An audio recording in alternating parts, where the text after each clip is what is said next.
Wrap it up. All right, are you ready? Are you ready? Hey, welcome back to the podcast. On today's episode, we're wrapping it up. Wrap it up. I'll take it. Anger management, making anger your advantage. We got Pastor Mike here on Just These Guys, You Know. We got Dr. Parker in the house wrapping it up for us. Chapter 9. Final chapter. This is it. Final countdown. Final countdown. This is actually week 10 we've been going through this book. It's been good, Doc. Set some people free. Giving them a plan. Let me get my headphones on. Giving them a plan for when they lose it. I have noticed that I don't lose it as extremely as I did before I started in. All you need is a plan. Work in progress. Yes, indeed. Man, my mic is hot. Yeah. Or my headphones are. You need some adjustment. Like, woo! Yeah, I can hear you clearly, that's for sure. But that's a good thing. Final chapter. Bringing it all together. Mm-hmm. Now, all these chapters have led to this point so that we can do what we're about to do. And so just a quick summary of what we've done to this point. We went through the introduction first, which told us anger is good. Jumped to chapter 1 to discuss how anger is a problem-solving tool to be utilized, not to be squelched and suppressed.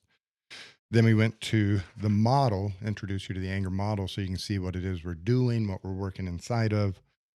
Then we talked about boundaries, and out of boundaries, specifically, we focus on self-control, which is take care of yourself, not other people. And then we jumped to chapter 4, and we started introducing concept of perceptions, how I perceive things. And there's two major perceptions covered them in 4 and then in 5. And chapter 4 was the perceptual process of shoulds. Then we went to chapter 5, the perceptions of jumping to conclusions, reading other people's minds, presuming to know what they think. Then we went to chapter 6, emotional well-being. And inside of that, specifically how to use forgiveness and how to harness the power of guilt to restore relationships. And then we went to chapter 7, assertiveness, how to communicate with other people in an effective manner.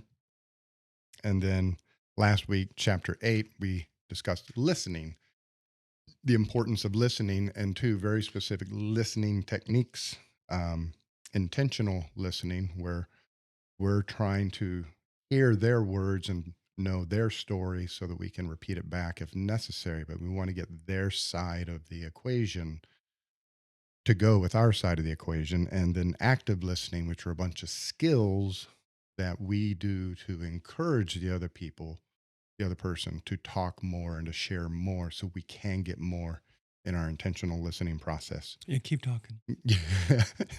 Things like put the phone down. Yep. Nod your head, look them in the eye, say, Mm-hmm. Summarize what they said. Don't just walk off after they're done talking. Sure.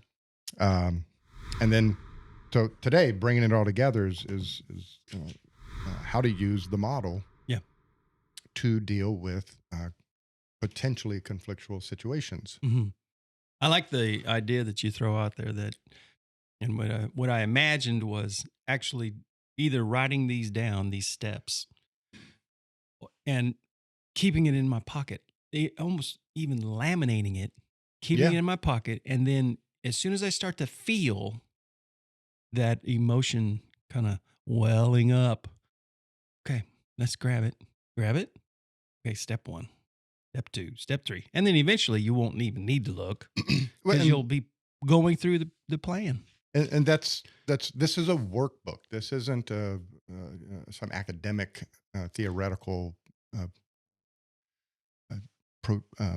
prose. It's a workbook. This is how to do it. So the idea with this final chapter is now that you have this understanding of how all these things work, is to use the worksheet in the back, is to work through a situation. So sit down at the kitchen table with a situation that you went through in the previous day or so and walk through this model Mhm. so that you can see how it could have gone differently so that the next time you start doing this stuff on the fly. That's what makes this so life changing, potentially for anyone willing to actually put this into action. Is that whole idea of self control, where before the anger had all the control in a negative way, Right. and now turning it into the positive is when you have the anger in control, and now you're taking that, you call it focus, Oh, energy and focus. energy and focus. And now, okay, so I'm feeling this way. I'm gonna walk through this. Boom. Now you are in control. Imagine how that'll change so many people's lives when that what was meant for and being used for destruction before is now being used to build up. So yeah, good, So good we'll take stuff. at least one simple example here to walk the audience through the model, just to so they can hear how this thing works. Yeah. But there's 8 steps to the model, and so what we have in the visual model, we have a bubble on the far side of the paper, which is them, Yep. and then on the right side of the paper is us. And so, just a simple, traditional everyday example, whether it's your spouse, your boyfriend, your coworker, um, uh, but they call you a name. Punk. They call you a name, and in the traditional model, the one we all live by, they call us a name. We get mad and call them a name back. Hmm. Now, if you slow this down, why are we calling them a name back? And invariably, we get different answers, such as, well, we want to show them what it feels like. Hmm. So they will understand what they're doing to me, so they will stop doing it. So we are now trying to control them. Right. We're trying to control what they think, do, or feel. And in that boundary chapter, it's really important to understand we can't control them. Hmm. So when we do that, when we fight back like that, we are giving them control over us. We are instantly losing because we are directing this energy and focus at something we have no power over. So the question I always ask at this point is, they do something to you, you get angry. Why are you getting angry? Because they hurt me, or they threatened me, or I felt scared, or I felt offended, or I felt disrespected. So that is really important to pay attention to, because I've said anger management is a problem solving tool. Anger is a problem solving tool. What is the problem we're trying to solve? How we feel. So if you call me a name and I feel scared, I'm yelling at you. I'm trying to get you to back off so I don't have to feel scared. So we're going to change this equation now. You call me a name, I'm getting angry. Step one is to decide, why am I angry? Right. What is the problem I am trying to solve? Now that I've been given this energy to solve a problem, what is the problem? And so step one is to look at our primary emotion that we are having. I feel threatened. I feel disrespected. I feel scared. I feel unloved. That is the problem we are trying to solve. And it's really important to identify the problem we're trying to solve, because everything after this is, if you use it to solve this problem, then it's a good thing. So if I'm feeling scared, unloved, threatened, before we leave this step, the next step is to think, how do I want to feel? And it's simple. I mean, if I'm feeling scared, I want to feel safe. It's simple, but If who asked that question? if I'm feeling unloved, I want to feel loved. If I'm feeling threatened, I want to feel secure. If I'm feeling disrespected, I want to feel respected. Now, this is a really important step, because this sets our GPS. Mhm. Yeah. You get in your car and you put in the coordinates for Dallas. I want to go to Dallas, but it needs 2 coordinates to get you to Dallas, where you're at now and where you want to be. That's Once good. you put those 2 in the computer, it plots a path.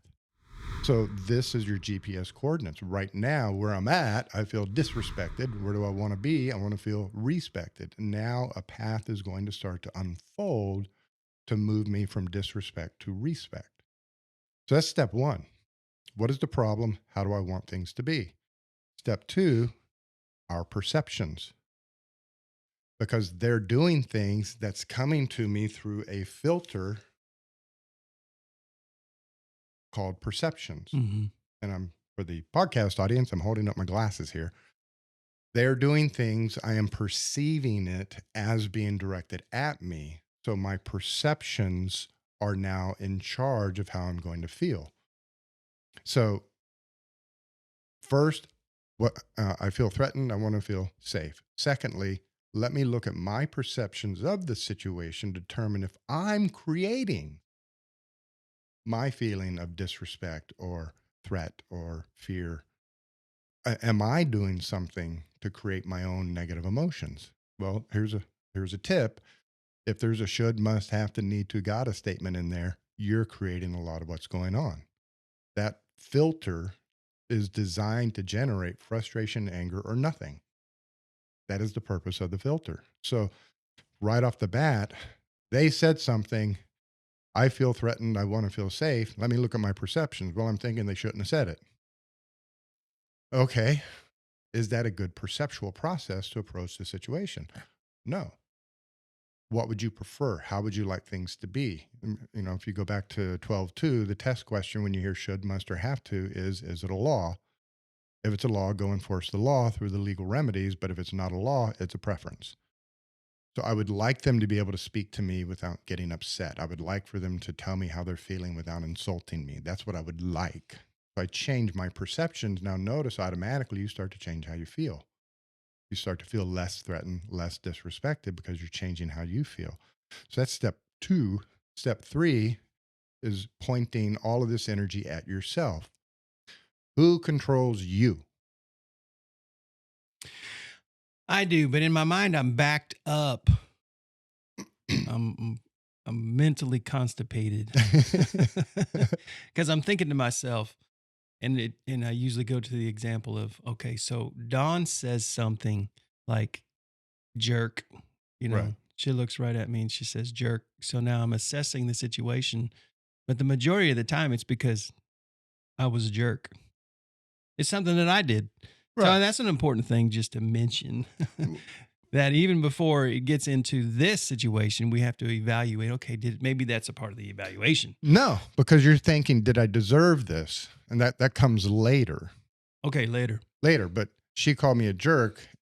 The idea that I've done something to prompt that. Now, one, I can't control her, so I can't actually cause her to call me a jerk. But there's an assessment that comes into play here in a minute where that factors in.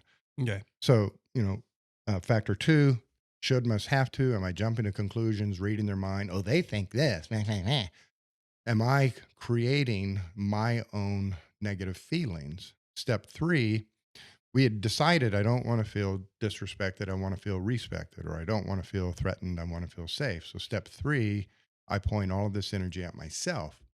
What can I do to feel less threatened and more safe? What can I do to feel less disrespected and more respected? They don't control me. Mm-hmm. I don't control them. They don't control me. So if I'm over here feeling negative, I'm generating it. So what can I do to generate the feeling I want? And it can be the self-care exercises where you go work out, you go to the gym, you go for a walk, you go take a hot shower, you go play with your puppy dog. You watch a cool video on YouTube, you do some self-care stuff to feel better. You take care of yourself to move from the state you don't want to the state you do want. Gotcha. So those are the first three steps. What is the problem? Am I creating it through my perceptions? And step three, what can I do to feel better, regardless of what they're doing? Step four, I call really. So reality. I look at this transaction that has just occurred. Don called me, what? Jerk. Yep. And I'm feeling butthurt over the whole thing. She shouldn't call me that. What? Well, she shouldn't call me out on what I did. Yeah. Step 4 is you assess this transaction. Okay. And if you're concluding that's not right or not fair, that will then lead to the anger. That ain't right. That ain't fair. So, this is where that analysis you were talking about comes in. Okay. She called me a jerk. Well, I was being a jerk. Right. So I guess this is kind of fair. Right. I don't like it. Sure. She's got a point. Yeah. But if I'm immediately jumping to that ain't right, I'm not stopping and stepping back and assessing the bigger picture of things here. Right. Like, the example I always use is if I driving home, um, walk in the door every day, 5:00. My wife says, "Hey, how you doing?" "I'm good. How are you?" And one day I walk in the door and she says, "Where the hell you been?" "I ain't right. Don't be yelling at me, woman." Well, I did stop at the bar on the way home, and I am an hour later than usual. So maybe this is fair Mm-hmm. because I didn't call ahead. I didn't let her know. But a lot of people, they walk in the door and the other person says, starts getting on them. And, "Hey, right, you don't talk to me like that.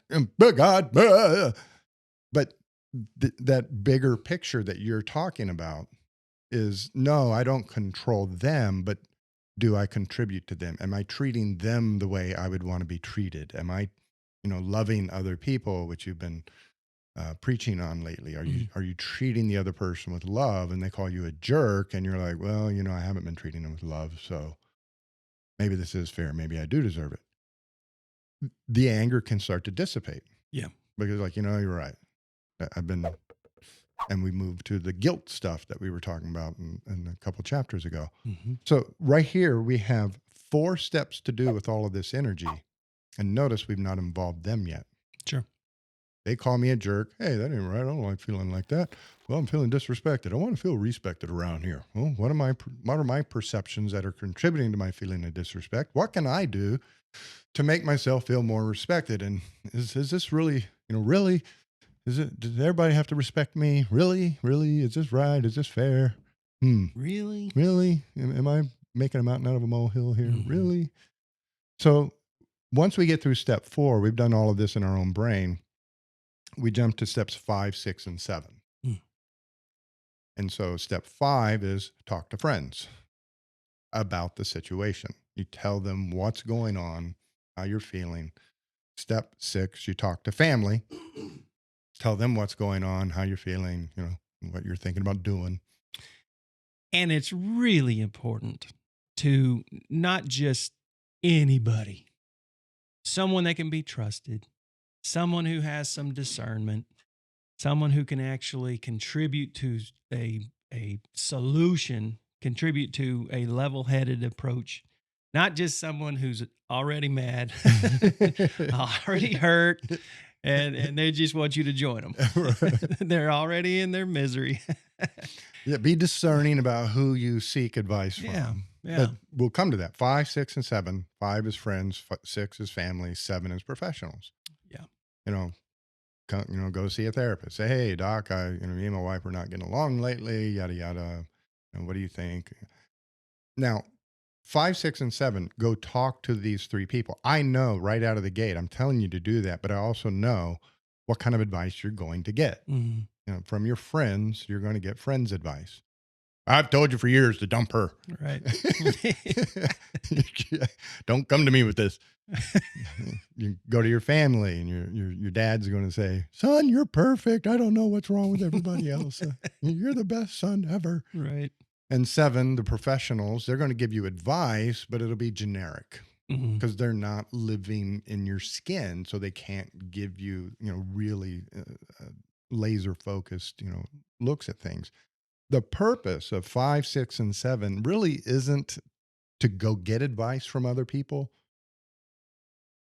because the only answer that's going to solve all of this is the answer that comes from within you. Sure. But 5, 6, and 7 you get the opportunity to use other people as a sounding board. Yeah. Help process. And the crazy thing about life is when it's up in our brain, it's real. And the moment we start speaking it out loud, it all starts to sound different.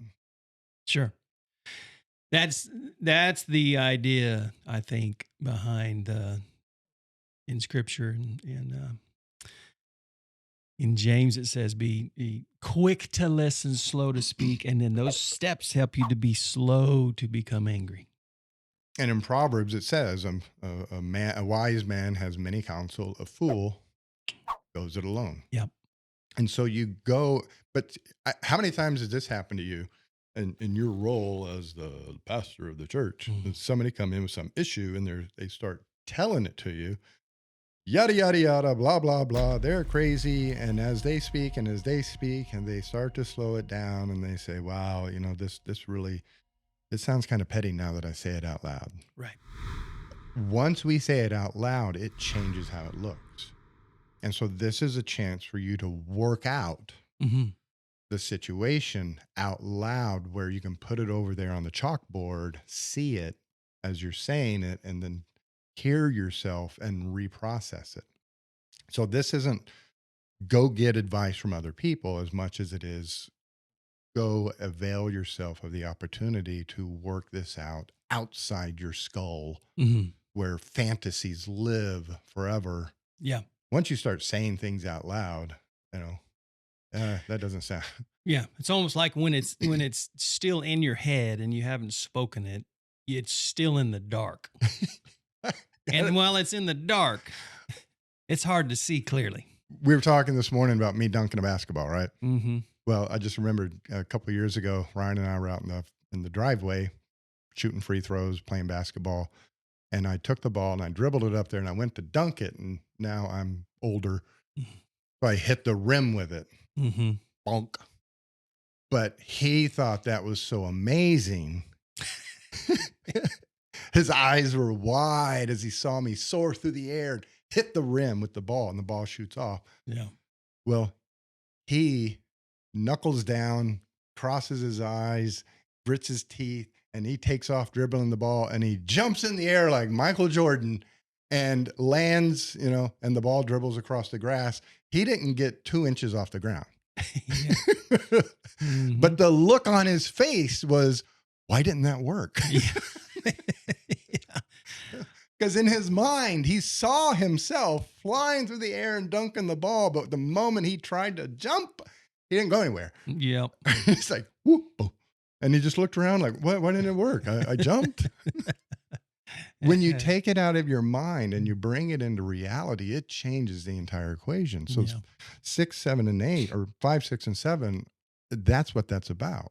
They may give you some good advice that you hadn't thought of, but more importantly, it's a chance for you to walk through steps 1 through 4 with other people to get a better perspective, a better feel for what's going on in your situation.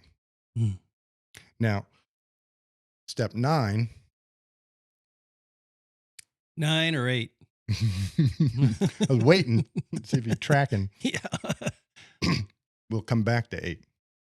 Step 9, all these steps, what do I do with this energy? I've got this energy, I've got this focus. Heretofore, we called it anger.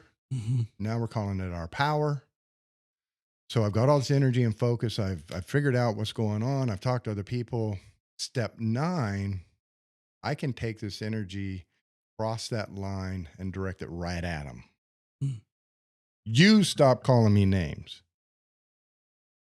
Now, because I'm taking that energy and directing it at something I have no control over, and I'm trying to change the other person, this is literally called aggression. It's not the word I thought you were going to use. I am violating the boundaries. I'm crossing a boundary into a territory I have no control over. In the Russian Ukrainian conflict, Russia was the aggressor because they crossed the boundary. And that's when we are telling other people what to do, what to say, what not to do. we are being aggressive. We're being verbally aggressive. We're being emotionally aggressive, and we may even be physically aggressive. Mm. I mean, you better shut up. I'm being verbally aggressive. I may insult you, or I may take you by the collar and shake you. I'm being physically aggressive. What makes it aggressive is I'm trying to control something I don't control. Yep. Step 10, and these are options that people choose. Just putting them on the table. Mm-hmm. Don't think they're effective, but step 10 is I can go around the street, down the corner, come back up the alley, and zing you in the back. It's called passive aggressive. Mm-hmm. A roundabout way of getting back at them. And you know how I know when somebody's being passive aggressive? These words will come out of their mouth almost every time. Hey, all I said was. Sure. Hey, all I did was, I did exactly what they told me to do. Mm-hmm. And usually it's, they're getting a dig in on them. They're throwing their words back in their face. I had a father and a son, 12-year-old. Dad came in just livid, lit on fire, telling me what all went down. And I'm like, are you insane? I call a son in and I said, so you tell me what exactly happened. He said, Dad got mad because of something I said, and he told me to finish my milk and go to the bedroom, and he picked up the dishes and went in the kitchen and was cleaning them off, and he came back and he started yelling at me because I hadn't gone to the bedroom. And I told him, no, Dad, you told me to finish my milk and go to the bedroom. And then Dad blew up. And I'm like smiling at him. I'm like, you're good. You're good. Oh my God, you're good. And he grinned and goes, I don't know what you're talking about. The dad picked up the dishes, went to the kitchen, cleaned them off, got the dishwasher loaded, came back. How long was that? 3 minutes? 5 minutes? That entire time, that kid sat there with that glass of milk, waiting for his father to come back so he could stand there. And his dad blew up. I told you to go to the room. No, Father, you told me to finish my milk and then go to my room. I'm finishing my milk. He's getting his dad's goat. Mm. He had him. He knew it. He's being passive aggressive. Right. And when you go to the store today, make sure you pick up this, that, and that. And I come back with 700 of them. Well, you didn't tell me how many. I'm just doing what you told me to do. Smart ass. But again, we're directing this energy across the line where we have no power, no authority, no control. So we are wasting our energy trying to control another person. And the dirty little secret is when we do that, we give them control over us. Because if you're calling me names and I'm getting mad and yelling at you to stop it, when do I get to feel better? When you stop calling me names, I'll feel better. Keep calling me names, I'll feel hurt. Until then, you have total control over me. I am your victim. Sure. Yep. That's So, the bottom line. Step 8 is where you approach the line between you and them and don't cross it. Now, the beauty with this model, I would say 70% of issues are resolved by step 7. Sure. They call me a name. I think about it. I don't like them calling me names. That makes me feel hurt. I want to feel loved around here. Well, they don't have to speak to me the way I want them to speak to, but it would be nice if they speak to me like that. And I go take care of myself, work in the backyard on something. And I understand where she's coming from. I've been kind of a jerk lately. And so her calling me, I get it. I'm not, we never talk about her calling me a name. The issue's resolved. Or I may go talk to other people and then they're like, dude, you haven't been home much lately. You've been working 18, 12-hour days. Of course she's going to be upset. She doesn't get to see you. Oh, I didn't think about that. So a lot of this gets resolved before we ever get to step 8. Well, the change that can take place in many, many, many scenarios, and I know in scenarios that go on under our roof, is that 5, 6, and 7 can take place before the explosion.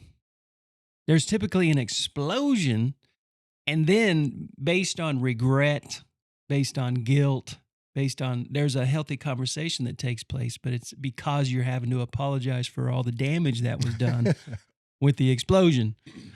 And you share your feelings in a calm way because you feel bad. It doesn't have to happen that way. It can be before there is ever, and there's no explosion, and that's called control, and that's the power. And this is the, when you feel that anger rising up, we know where this is going. This is heading towards an explosion, whether it's now or 3 days from now. Right. When I feel the energy welling up, that's when why am I feeling this? Well, I'm feeling threatened and I want to feel safe, or I'm feeling disrespected and I want to feel respected. Mm-hmm. I start the moment I feel that energy rising up, that energy is signaling to me, there's a problem going on here. Address it now. Right. Don't wait for, the disaster to occur. Don't shut it down, push it away. I'm not feeling good about this. I don't like how she's speaking to me. Well, I'm feeling disrespected. Well, is there a rule about how she should speak to me? No, but I know how I would like her to talk to me. Because when she talks to me this way, I feel bad. When she talks to me the other way, I feel good. And so until this can get resolved, what can I go ahead and do to start feeling better? Go for a walk, go for a run. Maybe I go talk to my dad about, go sit in the garage and say, Dad, me and my wife, blah, blah. Have a little conversation with Dad about it. Now I've sorted everything out, how I'm feeling, what I'm thinking, what's going on for me. Step 8, assertiveness. Yep. I go back to the other person and I share that. Steps 1 through 7. That's what I assert to the other person. The other day, you called me a jerk, and I just wanted you to know it really hurt my feelings, felt disrespected, and at the end of the day, I don't like feeling like that. I want to feel that you have respect for me. So I understand I don't always act right or, remember to put the toilet seat down, but I would appreciate it if you came to me and said you're upset with me rather than just hauling off and calling me a jerk. Have I said anything about them? Nope. I am telling them how I feel, what I think, what I would like, what I don't appreciate. I'm asserting myself to them. And that is an invitation to them to join me in resolving this issue. Mm-hmm. Like we talked about listening last week, I am taking the risk and sharing with them the other side of the paper so they can see how I feel, what I think, how I come to this point. I share that with them, and then maybe I throw in what I would appreciate or what I would like, or the next time I forget to do stuff and you're upset about it, please come and tell me that I've forgotten to do things, and I'll work to get it caught up. But just to walk in here and call me a jerk really doesn't help the equation. And am I saying anything about them? I'm staying on my side of the fence, focusing on self-control, using this energy to analyze the situation and to formulate a healthy, mature, responsible response to whatever the situation is. And that is how you manage anger. You transform the anger Yes. into advantage. your advantage. Oh, yeah. Well, keep in mind, folks, that this book it can change your whole experience in life, and it's probably not going to take one pass through the book. You got to practice. You got to practice. Me, yeah. You got to practice. Put it into practice. So go get the book. If you haven't done that, go back through the last 10 weeks with us and begin to put it into action. Thank you, Doc. We're just these guys, We got Pastor Mike. We got Dr. Parker. We will catch you guys next week with a fresh topic. Yeah. I don't know what it is, but I'm looking forward to it. Have an awesome week.